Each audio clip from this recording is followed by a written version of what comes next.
Baik, kembali lagi bersama saya Andreas Kursini Bumbang. Pada kesempatan kali ini saya akan menjelaskan tentang eubakteria dan archaebacteria. Bagian A, archaebacteria. Yang pertama, pengertian archaebacteria. Secara umum, pengertian archaebacteria adalah sel-sel paling awal atau kuno yang memiliki kedekatan dengan organisme eukariotik atau memiliki membran inti sel. Istilah archaebacteria berasal dari bahasa Yunani, yaitu dari kata archaio yang berarti kuno. Archaebacteria merupakan organisme tertua yang hidup di bumi. Archaebacteria hidup dengan lingkungan ekstrem yang diduga lingkungan kehidupan awal di bumi. Archaebacteria disebut juga dengan bakteri purba. Archaebacteria bersifat anaerobik dan kemosintetik. Nama archaebacteria dengan awalannya yang berarti kuno menunjukkan bahwa ini adalah kelompok yang sangat tua. Archaebacteria adalah kelompok bakteri yang dinding selnya tidak mengandung peptidoglikan, namun membran plasmanya mengandung lipid.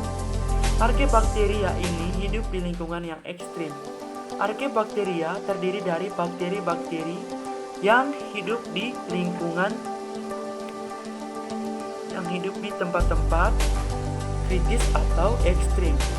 Misalnya, bakteri yang hidup di air panas, bakteri yang hidup di tempat berkadar garam tinggi, dan bakteri yang hidup di tempat yang panas atau asam, di kawah gunung berapi, dan di lahan gambut. Yang kedua, jenis archaebacteria. Archaebacteria memiliki organisme autotrof dan heterotrof. Jenis-jenis archaebacteria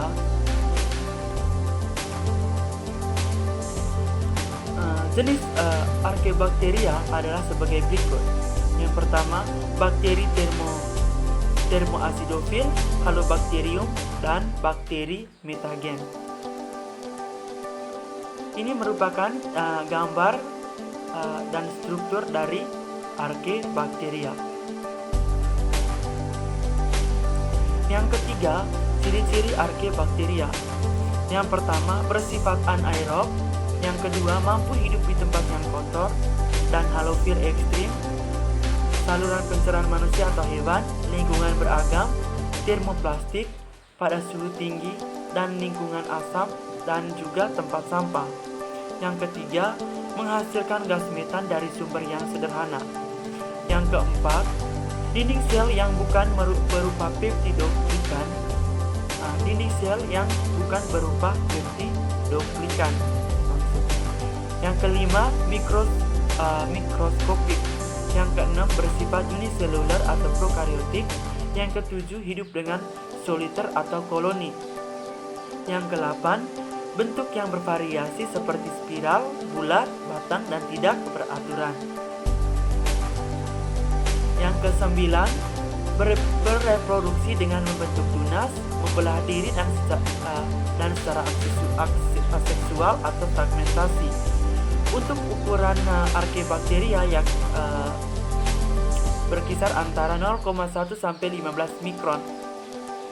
Pada archaebacteria memiliki dinding sel. Dinding sel terdiri dari polisakarida dan protein, bukan peptidoglikan.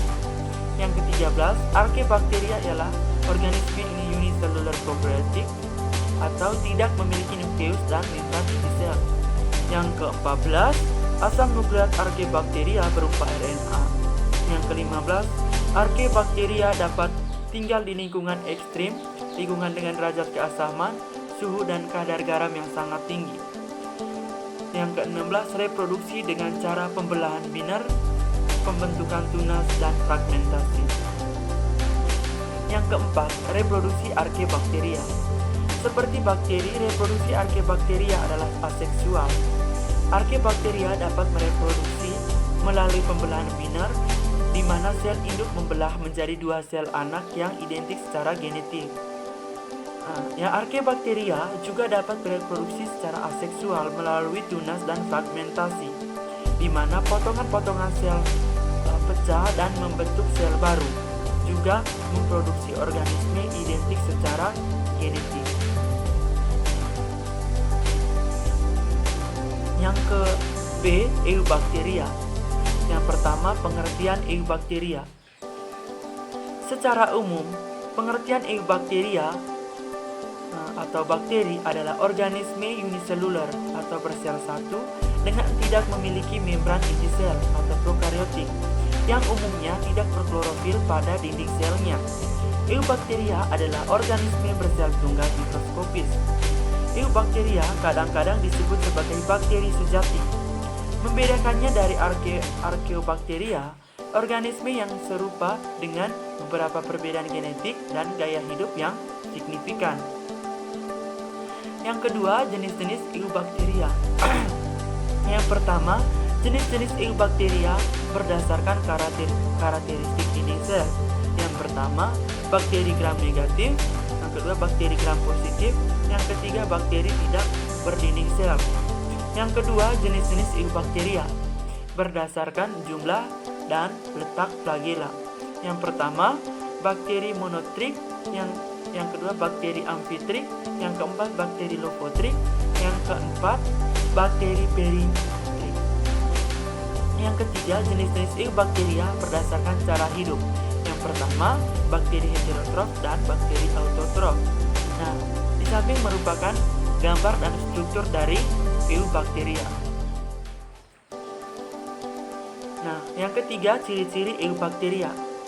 Yang pertama, umumnya tidak berklorofil, bentuk yang bervariasi, tidak memiliki membran inti atau prokariotik, berukuran antara 1 sampai dengan 5 mikron, hidupnya secara parasit atau bebas atau kosmopolit atau patogen, bersifat uniseluler atau bersel satu.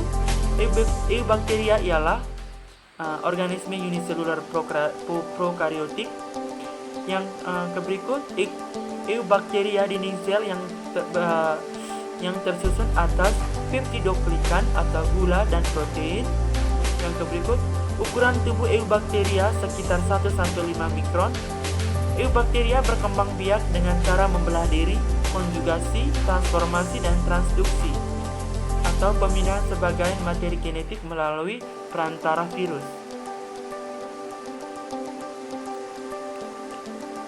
Yang berikut, ada eubakteria yang memiliki flagel dan ada juga eubakteria yang tidak memiliki flagel. Eubakteria hidup kosmopolitan, artinya dapat hidup di segala tempat atau misalnya di darat, udara, air, bahkan di tubuh manusia. Nah, yang berikut, apabila berada di lingkungan yang kurang menguntungkan, eubakteria akan membentuk endospora. Yang keempat, reproduksi eubakteria. Yang pertama, reproduksi secara aseksual. Bakteri dapat berkembang biak secara aseksual dengan membelah diri atau pembelahan biner pada lingkungan yang tepat atau sesuai. Yang kedua, reproduksi secara seksual. Bakteri tidak melakukan pembiakan seksual yang sebenarnya, seperti yang terjadi pada makhluk hidup eukariotik, karena bakteri tidak mengalami penyatuan sel kelamin. Meskipun demikian, pada bakteri terjadi pertukaran materi genetik dengan sel pasangannya. Oleh karena itu, perkembangbiakan bakteri yang terjadi dengan cara ini disebut perkembangbiakan paraseksual. Perkembangbiakan paraseksual bakteri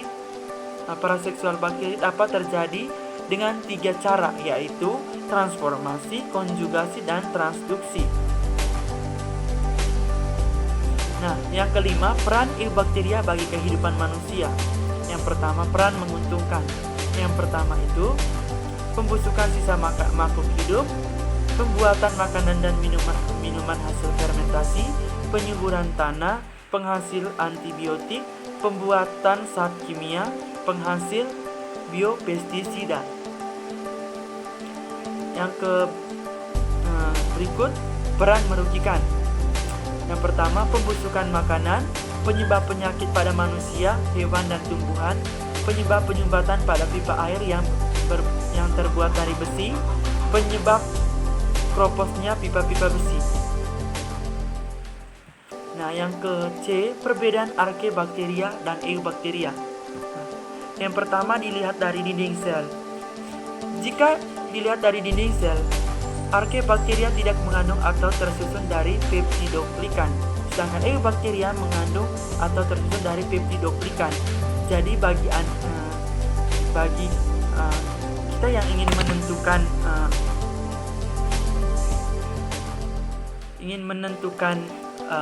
apa itu bakteri Archaebacteria dan Eubacteria, lihat susunan dinding selnya terlebih dahulu. Nah, yang kedua, lipid membran. Dilihat dari lipid membrannya, hidrokarbon yang ada pada Eubacteria tidak bercabang, sedangkan hidrokarbon yang ada pada Archaebacteria sebagian bercabang. Selain dinding sel, ada juga kita juga dapat melihat jenis kelompok bakteri yang mana dari lipid membran. Yang ketiga, intron. Intron merupakan bagian dari gen yang tidak untuk pengkodean. Untuk bakteria sendiri tidak memiliki intron, sedangkan Archaebacteria memiliki intron pada beberapa gen. Yang keempat, respons. Bakteria juga memiliki respons terhadap antibiotik, streptomycin, dan juga chloramphenicol. Untuk bakteri yang pertumbuhannya tidak terhambat, maka bakteri tersebut merupakan Archaebacteria. Sedangkan bakteri yang memiliki pertumbuhan terhambat, maka itu merupakan bakteri Eubacteria. Yang ke D, persamaan Archaebacteria dan Eubacteria. Nah, yang pertama, keduanya adalah organisme prokariotik atau tidak mempunyai inti sel. Keduanya bersel satu, keduanya mempunyai dinding sel. Yang keempat, keduanya mempunyai filamen yang sama. Dan yang kelima, keduanya berkembang biak dengan cara membelah diri. Nah, demikian video pembelajaran berkaitan Eubacteria dan Archaebacteria. Dari tempat ini saya mengucapkan terima kasih dan mohon maaf jika ada berbagai penjelasan yang kurang baik. Terima kasih.